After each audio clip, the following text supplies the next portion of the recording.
வணக்கம் உறவுகளே, மகிழ்ச்சியான காலை வணக்கம். பிம்பிள்ஸ் எதனாலங்க வருது? பிம்பிள்ஸ் வரதுக்கு வந்து ரீசன்ஸ் நிறைய இருக்குங்க. அதுல முதல்ல என்னன்னு கேட்டீங்கன்னா, நம்ம ஹார்மோன் இம்பேலன்ஸ் அப்படிங்கறதுனால கூட நமக்கு வந்து பிம்பிள்ஸ் வரதுக்கு வாய்ப்பு இருக்கு. அதுக்கப்புறம் இன்னொரு விஷயம் என்னன்னு கேட்டீங்கன்னா, நமக்கு டேண்ட்ரஃப் இருந்தாலும் பிம்பிள்ஸ் வரும். நம்ம சொல்லுவோம் இல்லையே டேண்ட்ரஃபே இல்லையேன்னு. அதாவது சில டேண்ட்ரஃப் வந்து இருக்கிறதே தெரியாது. ஓகேவாங்க. சோ சில பேருக்கு பாத்தீங்கன்னா இந்த நெத்தியில ஃபுல்லா குட்டி குட்டியா பிளாக்கா வரும், இல்லைன்னா குட்டி குட்டியா வீங்கி போயிருக்கும். இப்படி நம்ம நெத்தியில வந்து உங்களுக்கு பிம்பிள்ஸ் வந்துருச்சுனாலே நீங்க யோசிக்கவே வேண்டாம். கண்டிப்பா நீங்க வந்து அது நமக்கு தலையில பொடுகு இருக்கிறதுனாலதான் உங்களுக்கு அந்த பிம்பிள்ஸ் வருது. ஓகேவாங்க.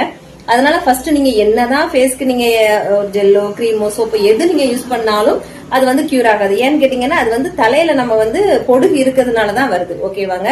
அதுக்கப்புறம் என்னன்னா கான்ஸ்டிபேஷன் ப்ராப்ளம் இருக்கக்கூடாது. அது காலைக்கடன் இருக்கு பாத்தீங்களா, அது நமக்கு சரியா இல்லைன்னா கூட அது வந்து பிம்பிள்ஸா வர்றதுக்கு வாய்ப்பு இருக்கு. சில பேருக்கு சென்சிட்டிவ் ஸ்கின்னா இருக்கும்.